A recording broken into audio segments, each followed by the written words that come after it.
আসসালামু আলাইকুম। আধুনিক পদার্থবিজ্ঞানের সূচনা এই চ্যাপ্টারে তোমাদের সবাইকে স্বাগতম। এই চ্যাপ্টারটা আমি তোমাদের এই একটা মাত্র ক্লাসে এমন ভাবে শেষ করে দিব যে তুমি গুচ্ছ, Dhaka university, Jahangirnagar university, Rajshahi university, Haji Danesh, Khulna university, Comilla university, যে কোনো ইউনিভার্সিটিতে ভাই ভর্তি পরীক্ষা দাও না কেন, আমার এই একটা ক্লাস যদি তুমি করো, তোমার এই চ্যাপ্টারে আর কোনো সমস্যা থাকবে না, তুমি সবকিছু পারবে ইনশাআল্লাহ। তো প্রথমে আমরা টপিক ধরে ধরে এই চ্যাপ্টারটা শেষ করব। দেখো, টপিক ওয়ানে আছে সাধারণ আলোচনা, মানে এই চ্যাপ্টারের কিছু বেসিক জিনিসপত্র। তারপরে এই যে টপিকটা আছে, এই টপিকের আন্ডারে যা আছে সেই বেসিকটা আমরা এখান থেকে নিব। এই বেসিকটা নিয়ে আমরা এই কোশ্চেনগুলো, ইউনিভার্সিটিতে আসা এই কোশ্চেনগুলো সলভ করব। তো আমরা চ্যাপ্টারটা শুরু করে দেই।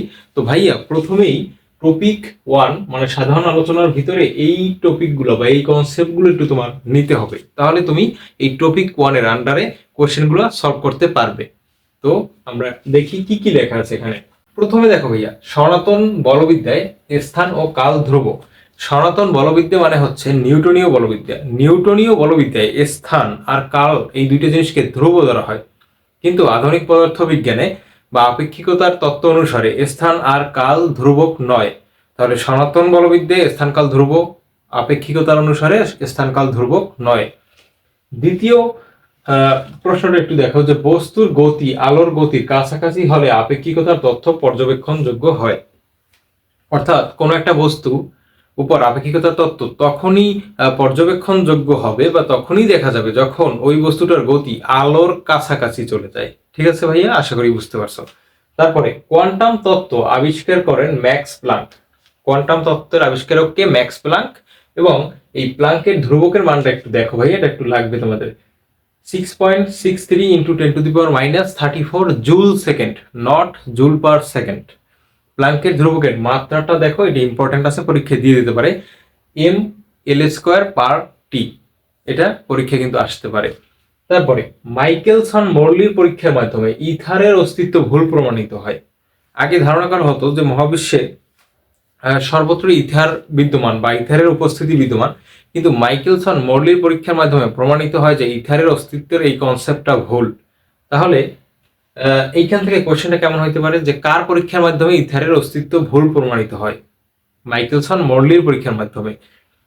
লাস্টে দেখো আছে ব্যতিচার নকশার অপসারণ নির্ণয় করা হয় কার পরীক্ষার মাধ্যমে? মাইকেলসন মর্লির পরীক্ষার মাধ্যমে। তো আমরা বেসিক পার্টটুকু শিখে ফেললাম। এবার এই বেসিকের আন্ডারে, অর্থাৎ এই টপিকের বেসিকের আন্ডারে যে কোশ্চেনগুলো আসছে, এই কোশ্চেনগুলো আমরা একটু দেখি যে আমরা এইগুলো পারতেছি কিনা। প্রথম কোশ্চেনটা দেখো ভাইয়া, এটা আসছে খুলনা ইউনিভার্সিটিতে 14-15 সেশনে। সনাতন বলবিদ্যায় কোন দুটিকে ধ্রুব ধরা হয়? সনাতন বলবিদ্যায় স্থান আর কালকে ধ্রুব ধরা হয়। আমরা আগেই শিখছি যে সনাতন বলবিদ্যায় স্থান কাল ধ্রুব। তাহলে এই কোশ্চেনের অ্যান্সার হবে কি? স্থান ও কাল। কি হবে ভাইয়া? স্থান ও কাল। এই স্থান ও কাল কিন্তু অপশনে ছিল, তো এইটাই হবে অ্যান্সার।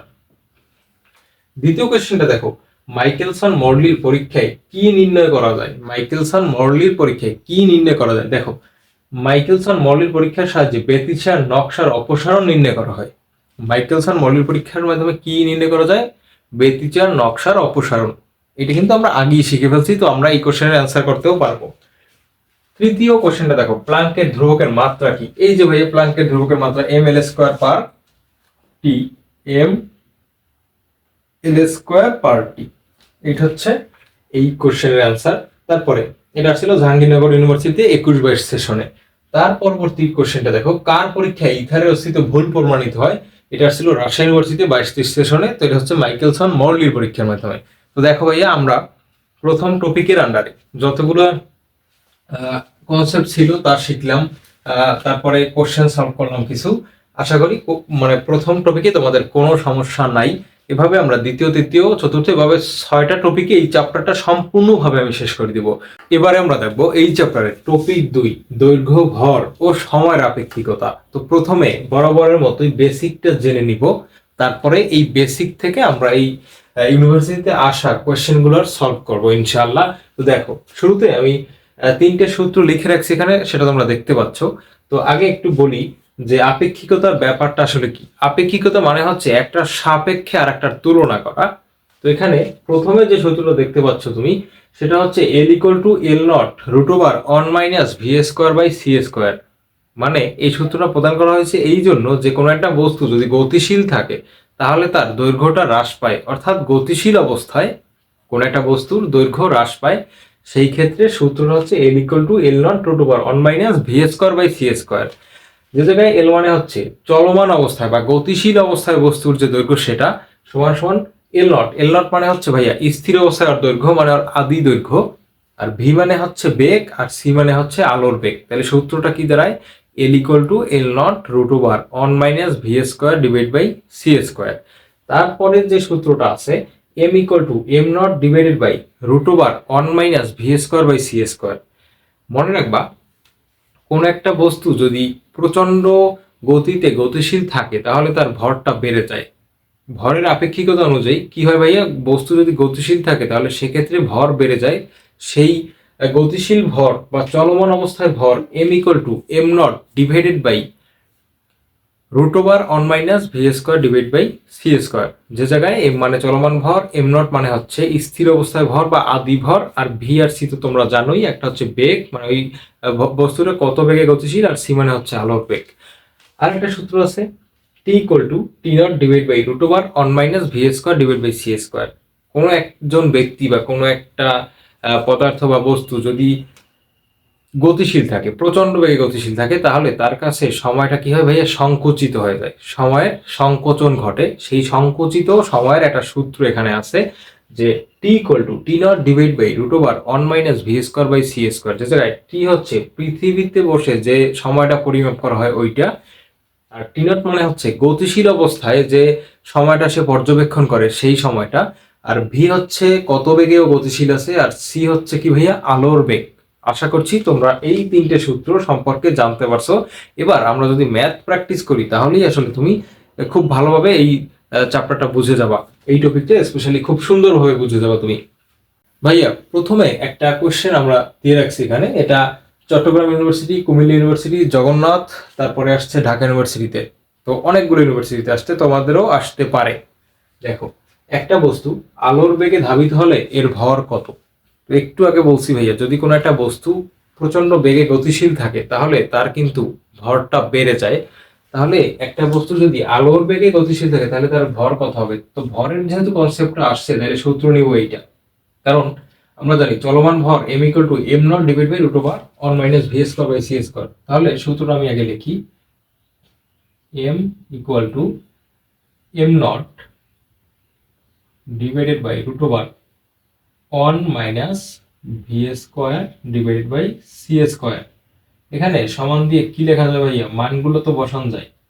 তো এম এর জায়গায় আমি এম নট রাখলাম, আর দেখো রুট ওভার আছে one minus V square by C square. এবার দেখো বস্তুটা কেমন বেগে গতিশীল হবে, আলোর বেগে গতিশীল হবে। তাহলে ভি এর মান কত, সি।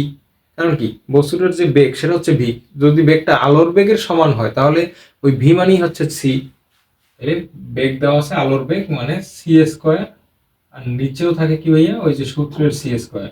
সমান সমান কি লেখা যায় ভাইয়া বলো? সমান সমান লেখা যায় এম নট মানে ওর আদি ভর divided by root over one minus c square by C square. দেখো সি স্কোয়ার কাটাকাটি যায়, ওয়ান বাই ওয়ান থাকে, তার মানে এখানে থাকে কত ভাইয়া, এখানে থাকে ওয়ান। এলে সূত্রটা এমন দাঁড়ায় বা অঙ্কটা এমন দাঁড়ায় যে m naught divide by root over one minus one মানে কত, জিরো। তাহলে ওয়ান মাইনাস ওয়ান জিরো যদি হয় তাহলে রুটের উপরে জিরো দিলে, মানে জিরোর উপরে যদি রুট দাও তাহলে কত, জিরোই পাওয়া যায়। তাহলে এম নট বাই জিরো। তো কোনো একটা সংখ্যার নিচে যদি কখনো জিরো পাও তাহলে সেই ভ্যালুটা হচ্ছে ইনফিনিটি, যেটা ক্যালকুলেটর তোমাকে সমাধান করে দিতে পারে না। তো তুমি লিখবা কত, ইনফিনিটি মানে কি, অসীম। তাহলে এটা হচ্ছে ওর অ্যান্সার।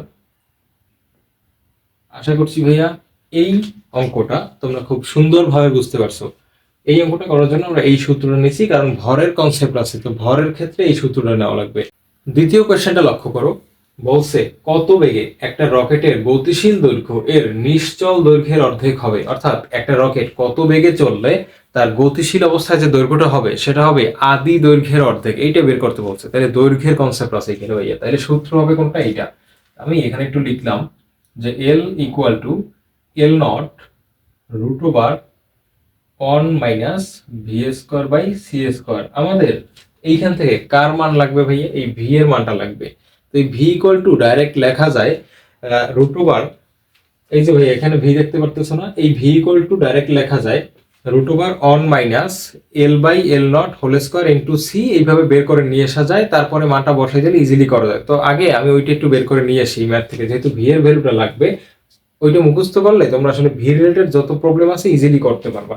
তো আমি একটু ওটা বের করে নিয়ে আসি ওই সূত্রটা, তারপর আমরা ডাইরেক্ট ব্যবহার করবো। তাহলে আমরা কি বলতে পারি, root over one minus v by c তার হোল স্কোয়ার বা v square by C square equal to কি লেখা যায় ভাইয়া, l by L naught, l divide by L naught, সেখান থেকে one minus V square by C square equal to কি লেখা যায় ভাইয়া, এল বাই এল নট তার হোল স্কোয়ার, তারপরে v square by C square equal to লেখা যায় ভাইয়া one minus L by L not তার উপরে whole square.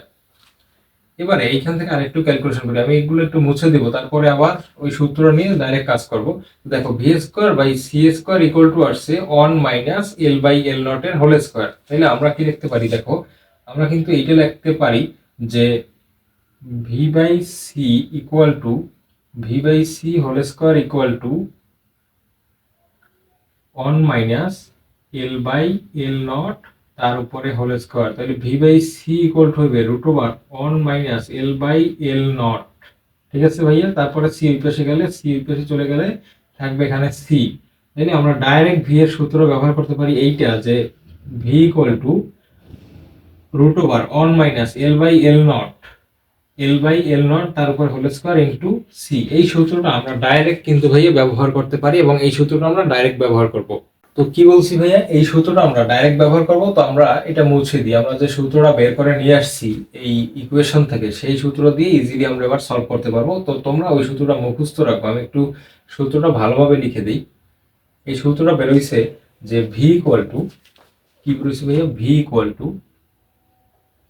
Root over one minus L by L not তার হোল স্কোয়ার, তার সাথে সিটা থাকবে গুণাকারে, ঠিক আছে ভাইয়া। তো এবার এই সূত্রটা ব্যবহার করে আমরা এই ম্যাথটা সলভ করব। তো ভাইয়া নতুন সূত্রটা আমরা এই কারণে নিয়ে এসেছি যাতে তোমরা আসলে ইজিলি বসাই দিয়ে মানটা বের করে ফেলতে পারো। তো দেখো আমি ম্যাথটা বের করি। তো কত বেগে একটি রকেট গতিশীল দৈর্ঘ্য বা কত বেগে একটি রকেটের গতিশীল দৈর্ঘ্য এর নিশ্চল দৈর্ঘ্যের অর্ধেক হবে। তো আমাদের বেগ বের করতে বলছে, তাহলে ভি ইকুয়াল টু লিখতে পারি আমরা রুট ওভার ওয়ান মাইনাস, দেখো এল এর মান কত, এল মানে কি গতিশীল অবস্থায় দৈর্ঘ্য, তো সেটা হবে কি নিশ্চল দৈর্ঘ্যের অর্ধেক, অর্থাৎ এল নট বাই টু হবে ভাইয়া, এল নট ডিভাইড বাই কত টু, আর নিচে আছে কি ভাইয়া এল নট, তার উপরে কি হোল স্কোয়ার, সাথে গুণাকারে থাকবে সি। তো আরেকটা লাইন যদি আমরা করি তাহলে ভি ইকুয়াল টু লেখা যায় root over one minus l naught divide by two রে নিচে নামাই দিলে এখানে টু এল নট হয়, উপরে আছে হোল স্কোয়ার, তার সাথে গুণাকারে থাকবে সি। এবারে ভি ইকুয়াল টু আমরা লিখতে পারি, ভি ইকুয়াল টু লেখা যায় রুট ওভার ওয়ান মাইনাস, দেখো এল নট কাটাকাটি যায়, টু এর উপরে স্কোয়ার যদি দিই তাহলে ফোর হয় নিচে, তাহলে one minus one by four, তার সাথে গুণকারে আছে কে ভাইয়া সি, সমান সমান ভি ইকুয়াল টু কি লেখা যায় ভাইয়া root over one minus one by four, four লসাগু ওয়ান ফোর ভিতরে ফোর বার যায়, মাইনাস ফোর ওয়ান বার যায়, মানে থ্রি বাই ফোর সি। তো এইটা তুমি যদি এবার একটু রুটটা ভাঙিয়ে দাও তাহলে হয় এই রুটটা উপরে আছে নিচেও আছে, মানে থ্রির উপরে রুট দিলে হয় রুট ওভার থ্রি, আর ফোর এর উপর রুট দিলে হয় two, root over three by two c. এইটাই হচ্ছে ভাই তোমার এই ম্যাথের অ্যান্সার। আশা করি ভাই তুমি বুঝতে পারছো। প্রথমে কি করলাম, এই সূত্র থেকে আমরা ভি এর মানটা আসলে একটু বের করে নিলাম সূত্র আকারে, এবার ওই জায়গায় জাস্ট ওই এল আর এল নট এর মানটা বসাইয়ে তারপর আমরা করে দিলাম। এইটা হচ্ছে তোমার অ্যান্সার, খুবই গুরুত্বপূর্ণ কিন্তু একটা এমসিকিউ। এবারে 3 নম্বর প্রশ্নটা দেখো ভাইয়া, 25 বছর বয়সী এক মহাশূন্যচারী মহাকাশ যানে এত বেগে চলে পৃথিবীর হিসেবে 30 বছর পর ফিরে এলেন, তার বর্তমান বয়স কত? দেখো কি বলছে, এইটা বলছে। তো আমরা এই সময়ের হিসাবটা কিন্তু এই সূত্র অনুসারে করব, সময়ের হিসাবটা আমরা এই সূত্র দিয়ে করব। তো এখানে কি কি দেওয়া আছে একটু বলি। তো মহাকাশচারীর বয়সটা দেওয়া আছে 25 বছর, এই বয়সটা থাক, তার সাথে আমরা যুক্ত করব সে মহাকাশে কত সময় সে ভ্রমণ করে আসছেন, সেইটা যদি এইটার সাথে যোগ করি তাহলেই আমরা তার বয়সটা পেয়ে যাব। তো সেক্ষেত্রে আমার প্রথমে বের করতে হবে সে মহাশূন্য যানে কত সময় অতিক্রম করেছেন। তো দেখো এইটা কিসের মান ভাই? এটা হচ্ছে বেগের মান বা ভি, এটা হচ্ছে ভি। এই যে 1.8 ইন্টু 10⁸ মিটার পার সেকেন্ড, এটা হচ্ছে ভি এর মান। এই যে 30 বছর পৃথিবীর হিসেবে 30 বছর, তার মানে এটা কার মান? এটা হচ্ছে কিন্তু ভাইয়া টি এর ভ্যালু। এই যে টি এর ভ্যালু পৃথিবীতে সময় 30 বছর পর, তার বর্তমান বয়স কত? বর্তমান বয়স মানে ওই যে এই 25-এর সাথে টি নটটা যোগ করলে যা আসে সেটা বের করতে হবে। তাহলে আমরা সূত্র জানি T equal to T not divided by root over 1 minus V square by C square. তো এখান থেকে আমরা কি লিখতে পারি? দেখো ভাইয়া, টি নট ইকুয়াল টু লেখা যায় t root over 1 minus V square by C square, এটা কিন্তু এখান থেকে লেখা যায়। তো তারপরে টি নট ইকুয়াল টু আমরা লিখতে পারি টি এর ভ্যালুটা কত ভাইয়া? টি এর ভ্যালুটা হচ্ছে আমার এই যে 30 বছর, তাহলে 30 লিখতে পারি আমরা। তারপর রুট ওভার 1 মাইনাস ভি এর ভ্যালু কত? এই যে 1.8 into 10⁸ 1.8 into 10⁸ divided by c এর ভ্যালু কত? সি এর ভ্যালু হচ্ছে 3 ইন্টু 10⁸, এটার উপরে হোল স্কোয়ার। এবারে টি নট ইকুয়াল টু আসে 30 রুট ওভার, এই দেখো এই ক্যালকুলেশনটা হাতে করতে হবে তোমার। কিভাবে আমি করি স্টেপ বাই স্টেপ ফলো করো। দেখো 10⁸ 10⁸ কাটাকাটি যায়, তাহলে এখানে থাকে কি 1.8 আর নিচে থাকে কি ভাইয়া 3 থাকে। তাহলে 1 মাইনাস 1.8/3 মানে কত? 3 18 ভিতরে কতবার যায় ভাইয়া? 3 18 ভিতরে যায় 6 বার। তাহলে 3 1.8 এর ভিতরে কতবার যাবে? 0.6 বার। তাহলে আমি 0.6 এখান থেকে পাই, তার উপরে হোল স্কোয়ার। তারপরে টি নট ইকুয়াল টু আমরা লিখতে পারি 30 তার সাথে রুট ওভার 1 মাইনাস 6 কত? 36, তাহলে পয়েন্টের পরে যেহেতু 6 আছে তাহলে 0.36। জাস্ট হাতে ক্যালকুলেশনের নিয়ম অ্যাপ্লাই করতেছি আমি। তারপরে টি নট ইকুয়াল টু কত পাওয়া যায় ভাইয়া বলো? 30 রুট ওভার 1 থেকে 0.36 গেলে থাকে 0.64। আশা করি বুঝতে পারছো। তারপরে আর একটা লাইন লিখি আমি, T not equal to 30 root over, দেখো 0.64 এইভাবে লেখা যায় না যে 64 ডিভাইড বাই 100, তাইলে তো 0.64 আসে। তারপরে তুমি এই রূপটা এই যদি 64 এর উপরে দাও তাহলে আসে 8, আর নিচে আসে কত? 100 উপর দিলে 10। তো এইভাবে লেখা যায় না ভাই, একটু লক্ষ্য করো তো। টি নট ইকুয়াল টু 30-এর 30 এখানে থাকলো, গুণ দিলাম আমি। এই রূপটা যদি 8-এর মানে ওই যে 64-এর উপরে কাজ করে তাহলে আসে 8, আর নিচে 100 উপরে কাজ করলে আসে 10। 0 0 কাটাকাটি, 3 8 কত? সুতরাং টি নট ইকুয়াল টু কত ভাইয়া? 24। তাহলে দেখো 24 ইয়ার, 24 বছর। তাই মহাশূন্যে সে কত বছর ভেসে বেড়াইছে? 24 বছর। আর তার আগে বয়স ছিল কত যখন পৃথিবী থেকে সে গমন করছে? 25 বছর। তাহলে 25-এর সাথে 24 যোগ করতে হবে, তাহলে টোটাল বয়স আসে 25 যোগ 24 সমান সমান কত ভাইয়া? 25 যোগ 24 সমান 49 বছর। তাহলে 49 বছর। তার বর্তমান বয়স কত ভাইয়া? 49 বছর। তো দেখো আমরা কিন্তু দেখতে দেখতে টপিক 2টাও শেষ করে ফেললাম। তো এবারে আমরা দেখব টপিক 3। টপিক 3-এ কি আছে চলো আমরা দেখে আসি। এবারে আমরা দেখব এই চ্যাপ্টারের টপিক নাম্বার 3, শক্তি ভর ও শক্তির রূপান্তর। এই টপিকের বেসিকটা আমরা আগে সুন্দরভাবে দেখে নিব, তারপরে এই বেসিকের আলোকে আমরা ইউনিভার্সিটিতে আসা বিগত বছরের প্রশ্নগুলো আমরা সলভ করব। তো শুরুতে আমরা বেসিকটা একটু বুঝি। তো দেখো একটা বস্তু দুইটা অবস্থা থাকতে পারে, একটা হচ্ছে স্থির অবস্থা আর একটা হচ্ছে কি ভাইয়া গতিশীল অবস্থা। তো কোনো একটা বস্তু যদি স্থির অবস্থায় থাকে তার স্থির ভর হচ্ছে m0। আবার তোমরা একটু আগে শিখছো, আমি শিখেছি যে কোনো একটা বস্তু যদি গতিশীল অবস্থায় থাকে তো সেক্ষেত্রে তার ভরের মানটা কিন্তু বেড়ে যায় বা ভরটা বৃদ্ধি পায়। সেই বৃদ্ধিকৃত ভরটা হচ্ছে m equal to m0 divide by root over 1 minus V square by C square. একটু আগেই তোমরা শিখছো। তো জাস্ট ভরের ডিফারেন্সটা দেখো স্থির আর গতিশীল অবস্থায়। আশা করি বুঝতে পারছো। তারপরে স্থির অবস্থায় নিশ্চল শক্তি বা স্থিতি শক্তি নামে একটা টার্ম আছে। এই নিশ্চল শক্তির ভ্যালুটা হচ্ছে E not equal to m0 C square. অর্থাৎ এই ক্ষেত্রে m এর মানটা হবে আদি ভর মানে স্থির অবস্থার ভর। এটা হচ্ছে স্থির অবস্থার শক্তি। আর মোট শক্তি আমরা পাই E total equal to M C square দিয়ে। কি বলছি ভাইয়া, মোট শক্তিটা আমরা পাই E total equal to M C square. আবার ই টোটাল ইকুয়াল টু লেখা যায় ই নট প্লাস ই কে, মানে ই টোটাল মানে হচ্ছে সমগ্র শক্তি, ই টোটাল ইকুয়াল টু স্থির অবস্থার শক্তি যোগ গতি শক্তি। ই টোটাল ইকুয়াল টু কি, ই নট প্লাস ই কে, যে জায়গায় ই নট মানে হচ্ছে স্থির অবস্থার শক্তি আর ই কে হচ্ছে গতি শক্তি। তারপরে এইখান থেকে কিন্তু ভাইয়া আমরা গতি শক্তিটা রেখে ওইটার ওই পাশে পাঠিয়ে দিতে পারি, তাইলে ই কে ইকুয়াল টু আসে ই টোটাল মাইনাস ই নট। তাহলে ই কে ইকুয়াল টু কি আসে ভাইয়া, ই টোটাল মাইনাস ই নট। তাইলে ই কে ইকুয়াল টু আসে ই টোটালের পরিবর্তে বসানো যায় এম সি স্কোয়ার, এই যে আমরা শিখছি m C square minus e naught, বা স্থির অবস্থা শক্তির পরিবর্তে ব্যবহার করা যায় এম নট সি স্কোয়ার। আশা করি সূত্র কয়টা তোমাদের ক্লিয়ার হয়েছে। তো জাস্ট এই সূত্র একটু মাথায় রেখো যে E K equal to M C square minus am not C square, এই সূত্র দিয়ে তোমাদের অনেক ম্যাথ করা লাগবে। তো তারপরে আবার এখান থেকে কিন্তু তুমি চাইলে সিটা কমনও নিয়ে লিখতে পারো যে m minus M naught into c square e K equal to m minus M naught into c square, মাথায় রেখো জাস্ট। তারপর ভরবেগ পি সমান এম ভি, এটা আমরা জানি। ভরবেগ মানে কি, ভর ও বেগের গুণফলকে ভরবেগ বলে। তাহলে এম যে জায়গা হচ্ছে চলমান অবস্থায় বস্তুর ভর, তো সেক্ষেত্রে আবার ওইটা দিয়ে রিপ্লেস করা যায় যে m naught divide by one minus V square by C square into v. তো যাই হোক, আশা করি সূত্র কয়টা তোমরা একটু বুঝতে পারছো। এইখানের এই সূত্রটা খুব ভালোভাবে মনে রাখবা। আর এই সূত্রটা মনে রাখবো যে E total equal to M C square.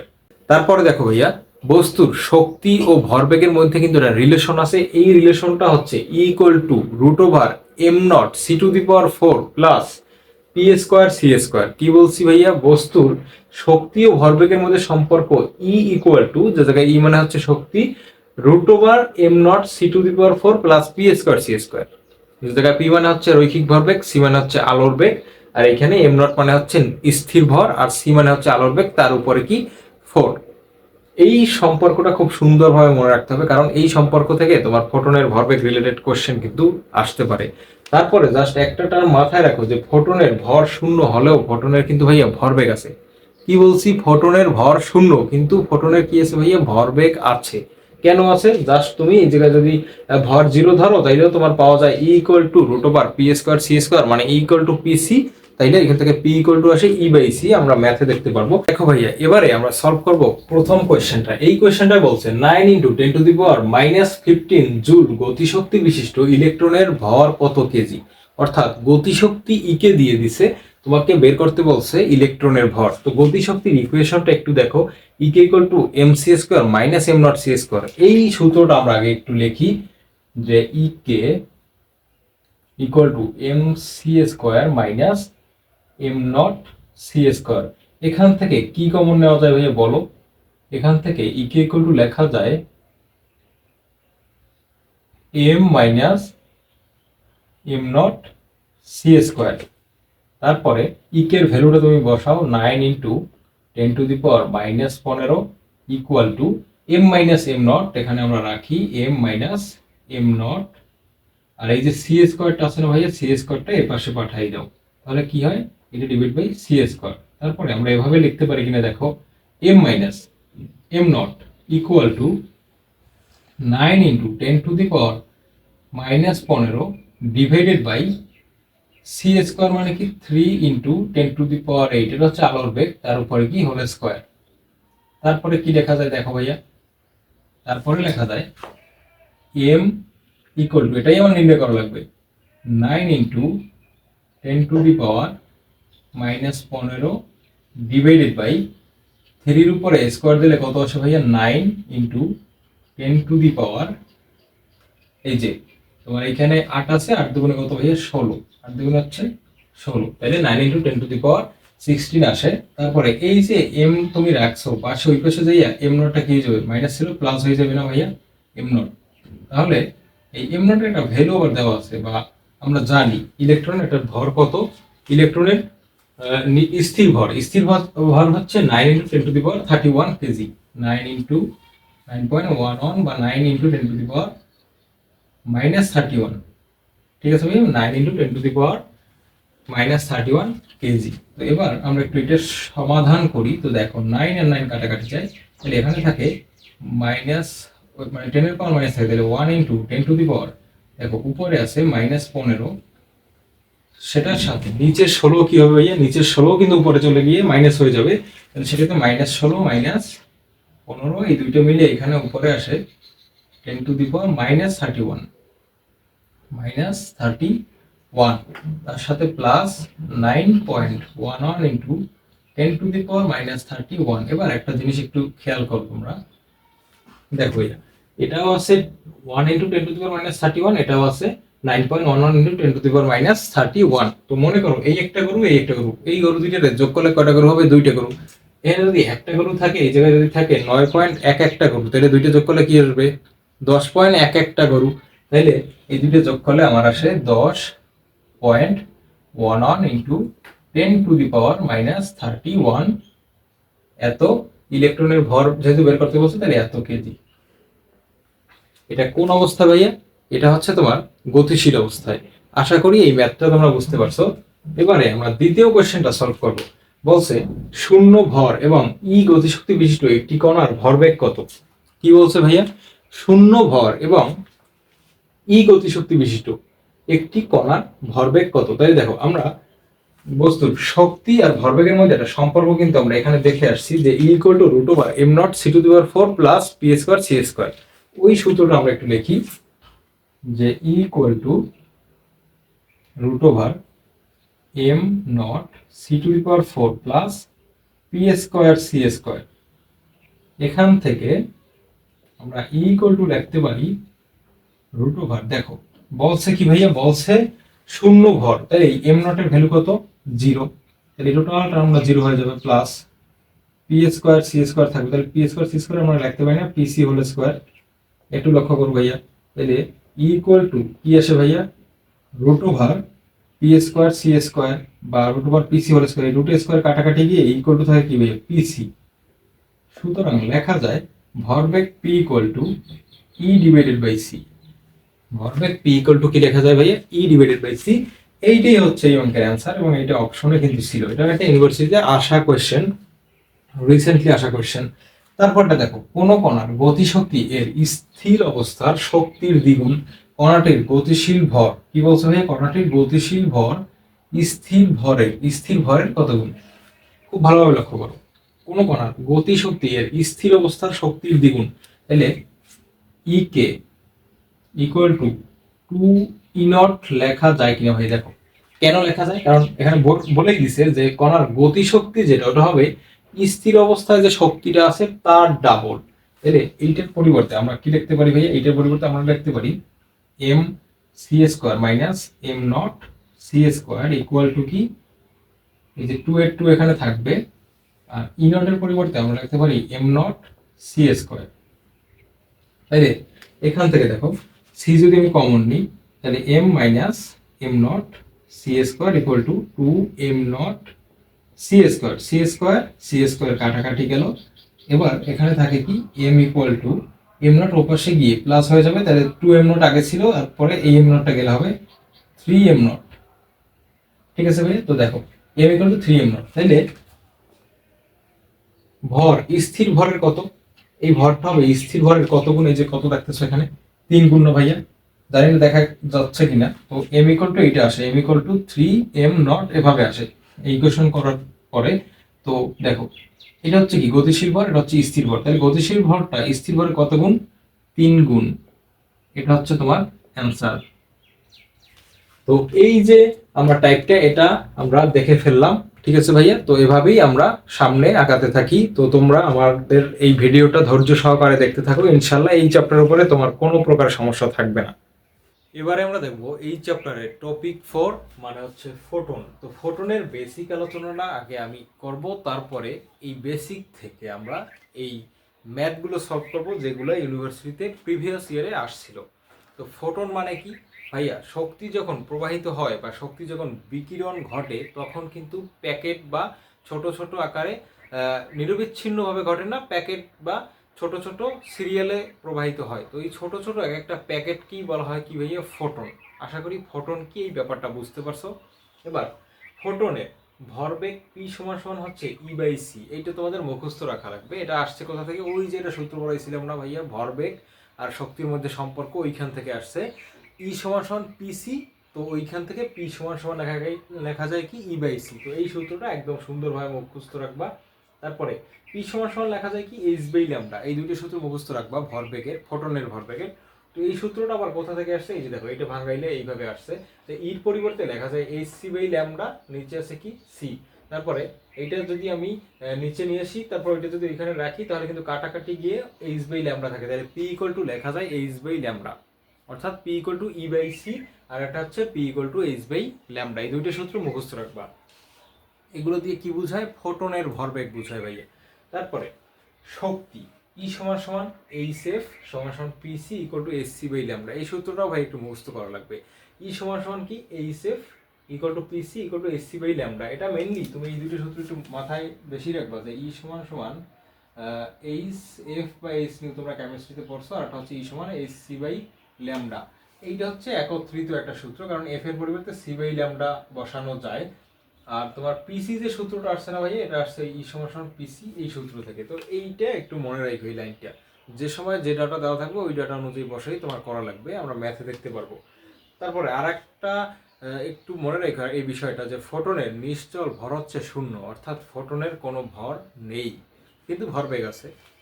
তো এবারে আমরা ইউনিভার্সিটির কোশ্চেনগুলো একটু দেখি, যে এই টপিকের আন্ডারে কি কি প্রশ্ন হতে পারে তোমাদের। দেখো, একটা ফোটনের শক্তি 6 ইলেকট্রোভোল্ট। একটা ফোটনের শক্তি দেওয়া আছে 6 ইলেকট্রোভোল্ট। তাহলে ভাইয়া এটা হচ্ছে ই এর মান, এর ভরবেগ কত? ভরবেগ বের করতে বলছে, অর্থাৎ পি বের করতে বলছে। তাহলে ই আর পি এর ভিতরে সম্পর্ক কি ভাইয়া? এই যে দেখো, ই সমান সমান পিসি, এটা বলা যায় কিনা ই সমান পিসি, এই যে সূত্রটা ই সমান পিসি। ই সমান কি লেখা যায় ভাইয়া? পিসি লেখা যায়। এইখান থেকে আমার পি এর ভ্যালুটা লাগবে, তাহলে পি সমান সমান কি আসবে? E divided by c. তাহলে ই এর ভ্যালু তো দেওয়া আছে 6 ইলেকট্রোভোল্ট, তাইলে এই 6 ইলেকট্রোভোল্টে তো আর রাখা যাবে না, ইলেকট্রোভোল্ট থেকে যেতে হবে তোমার জুলে। তো ইলেকট্রোভোল্ট থেকে জুলে যাওয়ার মানে প্রসেসটা হচ্ছে 1.6 ইন্টু 10⁻⁻19 দ্বারা গুণ করতে হবে, একটু খেয়াল রাখো। তাহলে ইলেকট্রোভোল্টের সাথে যদি আমি 1.6 ইন্টু 10⁻⁻19 এটা গুণ করি, তাহলে আমার এই ব্যাপারটা আসলে চলে যাবে জুলে। দেওয়া আছে ইলেকট্রোভোল্টে, কিন্তু এইটা গুণ করার পরে ও জুলে চলে গেছে, এইটি হচ্ছে নিয়ম। আর নিচে আমাদের আসবে আলোর বেগ। আলোর বেগ হচ্ছে 3 ইন্টু 10⁸। দেখো, এটা ক্যালকুলেশন করলে কি আসে? হাতে ক্যালকুলেশন করতে হবে। 3 এই 6 এর ভিতরে কতবার যায় ভাই বলো? কাটাকাটি গেলে এখানে 2 বার যায়, তাহলে 2 গুণ 1.6, দেখো কত আসে? 2 ইন্টু 1.6 ইন্টু উপরে আছে 10⁻⁻19 আর নিচে আছে কত?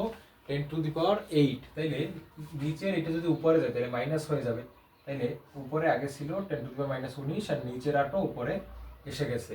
এবার এটা টোটাল রেজাল্টটা কত হয় দেখো ভাই, 1.6 ইন্টু 2, এটা কত আসে? 3.2। কিভাবে? তোমরা জানো 1.5 দিয়ে যদি আমি দ্বিগুণ করি তাহলে আমার রেজাল্ট আসে 3 আসে। জাস্ট 1.5 দিয়ে দ্বিগুণ করলে কত আসে? 3 আসে। তাহলে তার থেকে এইখানে পয়েন্ট এক বেশি, আবারও পয়েন্ট এক বেশি, তাহলে 3.2 আসবে। দুইটা গুণ করলে কত আসে ভাইয়া? 3.2। তার সাথে গুণ আকারে হবে এই যে তোমার 10⁻⁻19 আর -8 গুণ করলে কত আসে ভাইয়া? -27 কেজি মিটার পার সেকেন্ড। আশা করি তোমরা এই যে এই ম্যাথটা বুঝতে পারছো। ঠিক আছে ভাইয়া? তো এবারে আমরা পরবর্তী ম্যাথটা দেখব। এবারে আমরা দ্বিতীয় ম্যাথটা সলভ করব। কি বলছে ভাই দেখো, 6.63 ইন্টু 10⁻⁻19 জুল শক্তি বিশিষ্ট ফোটনের তরঙ্গ দৈর্ঘ্য কত, এটা নির্ণয় করতে বলছে। তো এই জায়গায় আমার ই এর ভ্যালু দেওয়া আছে, তরঙ্গ দৈর্ঘ্য ল্যামডার ভ্যালু চাইছে। তো আমরা জানি ই সমান সমান h C divide by lambda. তো আমার ল্যামডার ভ্যালুটা যেহেতু লাগবে, তো আমরা বলতে পারি lambda equal to H C divide by E. তো এখানে দেখো এইচ এর ভ্যালু কত? 6.63 ইন্টু 10⁻⁻34 আর সি এর ভ্যালু কত ভাইয়া? 3 ইন্টু 10⁸ ডিভাইডেড বাই ই এর ভ্যালু কত? ই এর ভ্যালু হচ্ছে 6.63 ইন্টু 10⁻⁻19। তো এই 6.63 এই 6.63 কাটবা, কাটার পরে দেখো ভাইয়া কি হবে, এখানে এই যে 3 থাকে, তার সাথে থাকে 10⁸